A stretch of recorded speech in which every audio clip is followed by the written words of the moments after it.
रुकने का समय नहीं है भद्र, हमें शीघ्रता दिखानी होगी।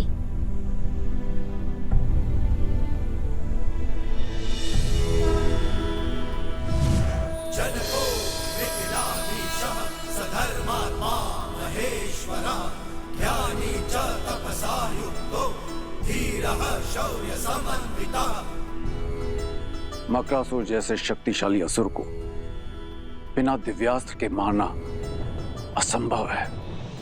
ये नानाद का वाहन है, भगवान वाल्मीकि के शिष्य, और इतने वीर योद्धा अवश्य ही इस धरा को मकरासुर के आतंक से मुक्त करा देंगे। इसे रखो, ये तुम्हारी रक्षा करेगा।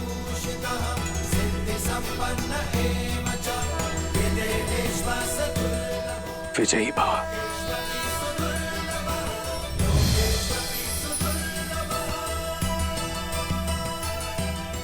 धन्यवाद भद्र।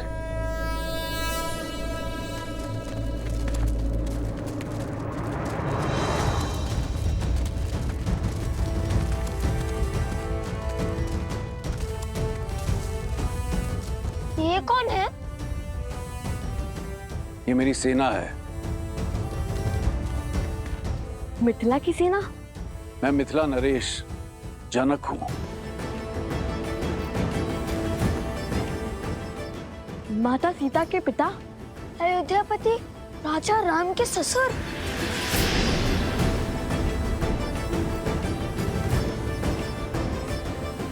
कितना अद्भुत संयोग है। यहाँ आने के मार्ग में अयोध्या का ध्वज दिखा और अब मिथिला नरेश स्वयं प्रकट हो गए।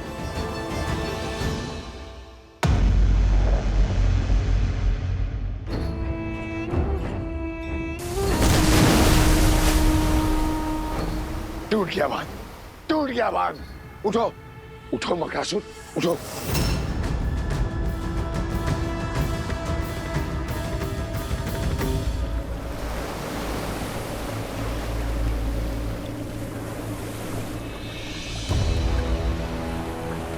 चल। लगता है हमारा बांध टूट गया है। शीघ्र चलो कुश। निश्चिंत रहो, बांध तोड़ने वालों को मेरी सेना परास्त कर देगी। तो अपनी माता की रक्षा करें। क्या? धन्यवाद महाराज। आप यहीं प्रतीक्षा कीजिए, हम अभी आते हैं। तुम वीरों की माता से मिले बिना मैं कहीं नहीं जाऊंगा। अवश्य।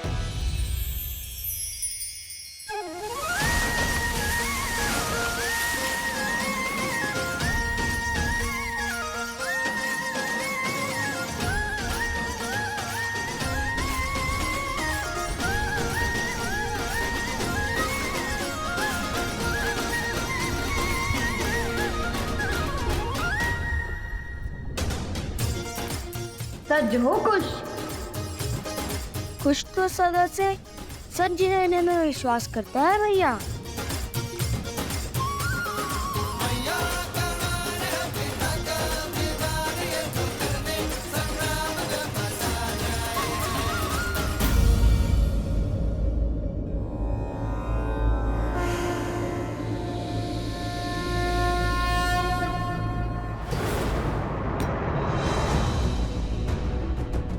वो दोनों इसी दौर आ रहे हैं मकरासुर। समय कम है, शीघ्र अतिशीघ्र सीता का तप तोड़ना होगा। जल प्रवाह के साथ तुम्हारी शक्तियां भी लौट आई है। यदि उसका तप पूरा हुआ तो धर्म का पलड़ा भारी हो जाएगा। तुम्हारा और हमारा अधर्म अपना तेज खो देगा। फल्गु नदी पुनः शुद्ध हो जाएगी। अब तक तो समझ ही गए होंगे ना कि सीता कोई साधारण स्त्री नहीं है। साधारण हो या असाधारण, मैं इस पर अपनी शक्ति व्यर्थ नहीं करने वाला। आने दो सीता के पुत्रों को। अब संतान की चीख ही माता का तप तोड़ेगी। मेरे लिए गंतव्य महत्वपूर्ण है, मार्ग नहीं। परंतु स्मरण रखना, अहंकार और आवश्यकता से अधिक आत्मविश्वास तो दशानंद रावण को भी ले डूबा था। ये मेरा अहंकार नहीं, मेरा विश्वास है। कोई साधारण शस्त्र मेरे तन को नहीं भेद सकता। इन बालकों की मृत्यु आज निश्चित है। मकरासुर, त्रिलोकपुरी में कुछ अनिष्ट घटा है। मुझे प्रस्थान करना है मकरासुर, किंतु लक्ष्य मत चूकना। राक्षस कुल का भविष्य तुम्हारे हाथ में है।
कितना मायावी स्थान है ये।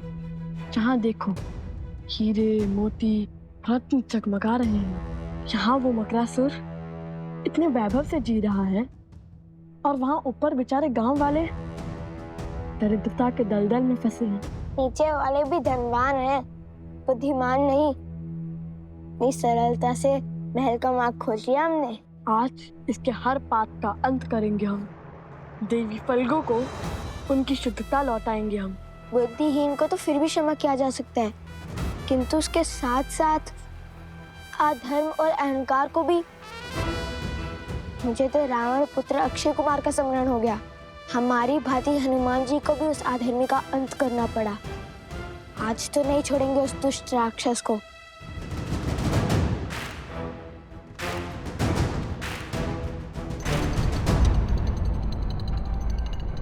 उफ भैया, ये मकरासुर नहीं मूर्खासुर है।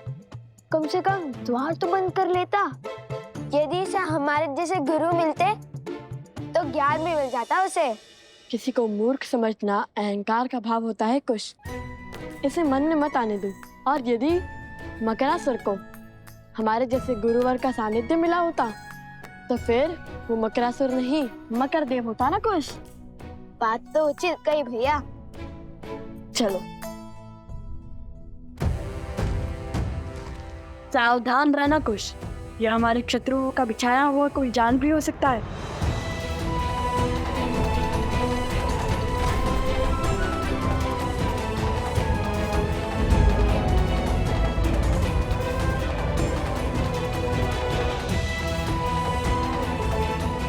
माता,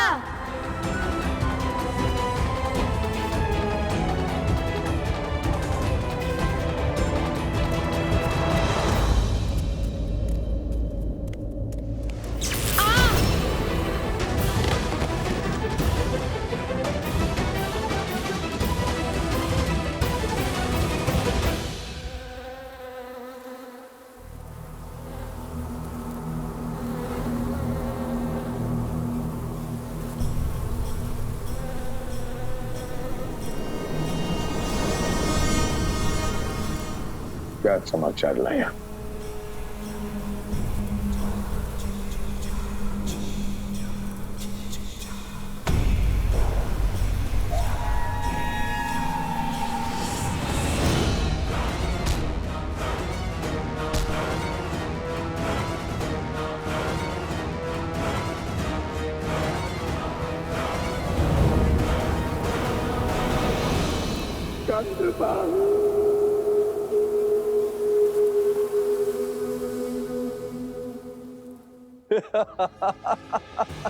ये मकरासुर का पाश है। यहां से बचना असंभव है बालकों। ये भाव ही है जो मानव की बुद्धि नीम जाते हैं। अपनी माता की स्थिति देख, मेरे जाल में फंस गए तुम, विवेक हार गए तुम।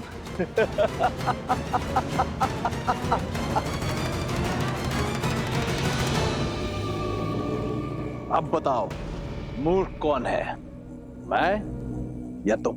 छिपकर दूसरों की बातें सुनना बुरी बात है मकरासुर। और जिसमें बुद्धि होती है वैसे बुद्धिहीन कार्य नहीं करते। ये मेरी ओर से।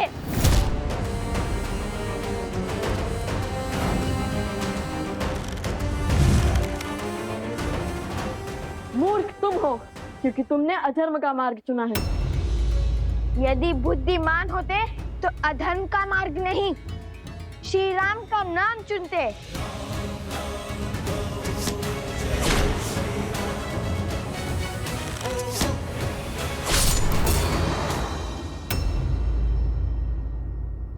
करो प्रयास। ये मकर की त्वचा है और मैं मकरासुर। तुम्हारा कोई बाण मुझे भेद नहीं सकता। ये नानाद का वान है, अवश्य इस धरा को मकरासुर के आतंक से मुक्त करा देंगे।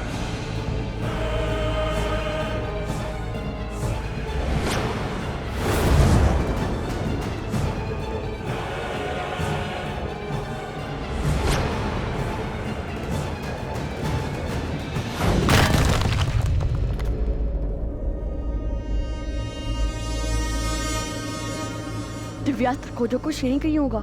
पता नहीं कहाँ होगा। सत्य कहते हैं लोग, सावधानी हटी दुर्घटना घटी।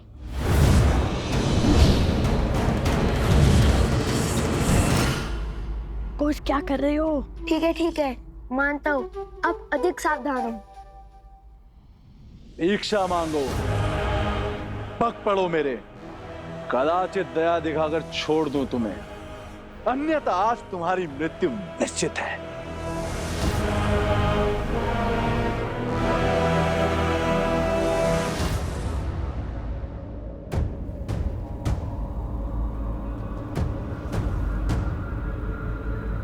समय तो बीतता जा रहा है।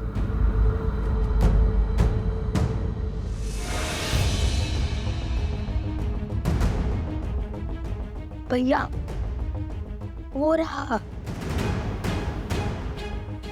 आप अस्त्र उठाइए, मैं इस मूर्ख का ध्यान भटकाता हूँ। सावधान रहना कुश।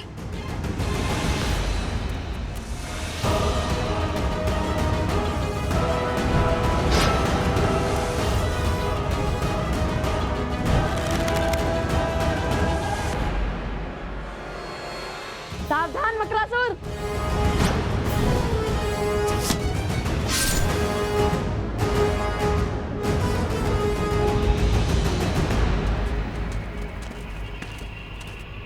बांध को तोड़ने वाले सभी असुरों को हमने मार गिराया। अब उनमें कोई भी शेष नहीं बचा। बचा उन असुरों का महाराज नंदन बाण नहीं, असंभव। धर्म के पथ पर चलने वालों के लिए सब संभव है मकरासुर।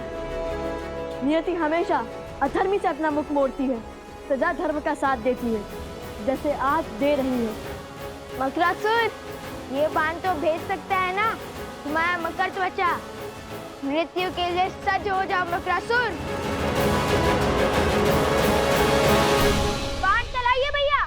नहीं, हम धर्म मर्यादा पुरुषोत्तम श्री राम के भक्त हैं। वो हमेशा अधर्म को एक अंतिम अवसर देते हैं और हम भी देंगे।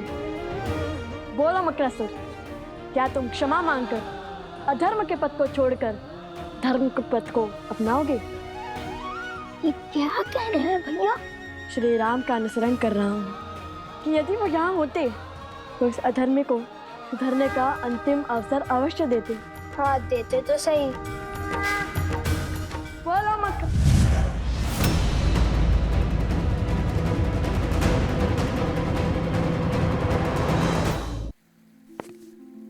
बड़े से बड़े युद्धों में भी धीरज रखने वाले महाराज जनक आज इतने अधीर क्यों? उसका उत्तर तो मैं भी खोज रहा हूं। जाने क्यों ऐसा प्रतीत हो रहा है कि इन बालकों के साथ कोई विशेष नाता है मेरा। मेरे अपने हैं, मेरा रक्त दौड़ता है इनमें, संबंध और स्नेह की जाने किस भंवर में बह रहा हूं। कहा था ना भैया मैंने, सावधानी हटी दुर्घटना घटी। लगता है भयभीत होकर भाग गया।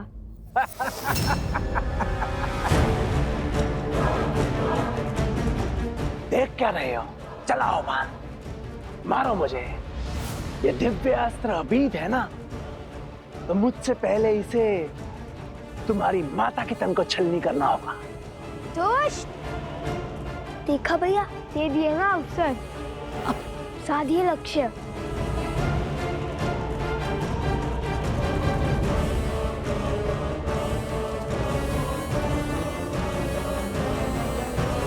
ये तो माता के पीछे से हट ही नहीं रहा है। तुम माता को हटा देते हैं।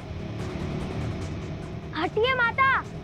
नहीं, माता ने प्रण लिया है कि जब तक उनका तप पूर्ण नहीं होता वे अपना ध्यान नहीं तोड़ेंगे।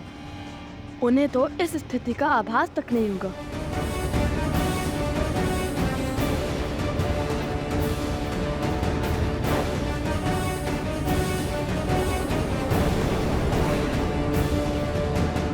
यदि लक्ष्य चुका तो नहीं। हे श्री राम, अब हम क्या करेंगे? अब आप ही हमें मार्ग सिखाइए। अयोध्या के वैद्य पहुंच चुके हैं मित्र। शीघ्र ही घायल वानर वीरों की सुध लौट आएगी मित्र। उनसे मिलकर मैं अयोध्या की ओर प्रस्थान करूंगा। मित्र, आपका धन्यवाद। धर्म का साथ देने और मित्रता का धर्म निभाने के लिए कैसा धन्यवाद। हनुमान, कल भोर होते ही हम अयोध्या की ओर कूच करेंगे। जैसी आपकी इच्छा प्रभु।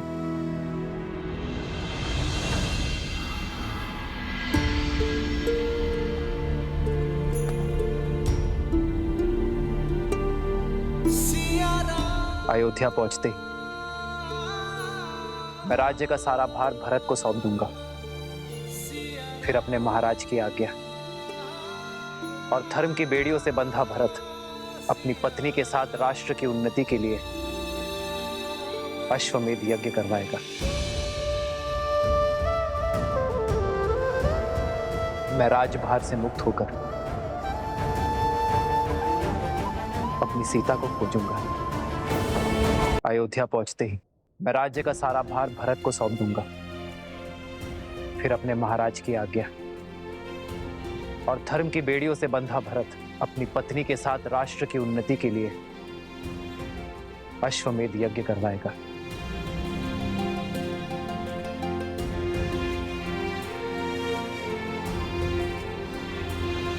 इस भक्त ने जीवन भर अपने प्रभु की सेवा का वचन लिया है। जहां जहां आपके ये पग जाएंगे वहां वहां इस सेवक का प्रतिबिंब पाएंगे। जो अपने प्रतिबिंब से दूर है उनका प्रतिबिंब तुम बनोगे हनुमान। मैं राजभार से मुक्त होकर अपनी सीता को खोजूंगा। तब ना पांव में राजधर्म की बेड़ियां होंगी और ना ही प्रजा के उत्थान की। उपवन से खिल उठी है मेरी अयोध्या। मेरी सीता मेरी प्रतीक्षा में होगी। तभी तो युद्ध के समय हर घड़ी मुझे सीता का आभास था। इतने वर्ष बीत गए प्रभु, क्या आपको अभी भी विश्वास है कि माता सुरक्षित होंगी? विश्वास सीता की अवस्था पर नहीं, उसके दिए वचन पर है। पुनः मिलने के प्रण पर। सीता का वचन है, शीघ्र ही समय आएगा। जब अयोध्या से हर मलिनता नष्ट हो जाएगी, जब राम राज्य एक बार फिर राम सीता को साथ देखेगा। और जब तक ये वचन पूरा नहीं होगा, मेरी सीता को कुछ नहीं हो सकता।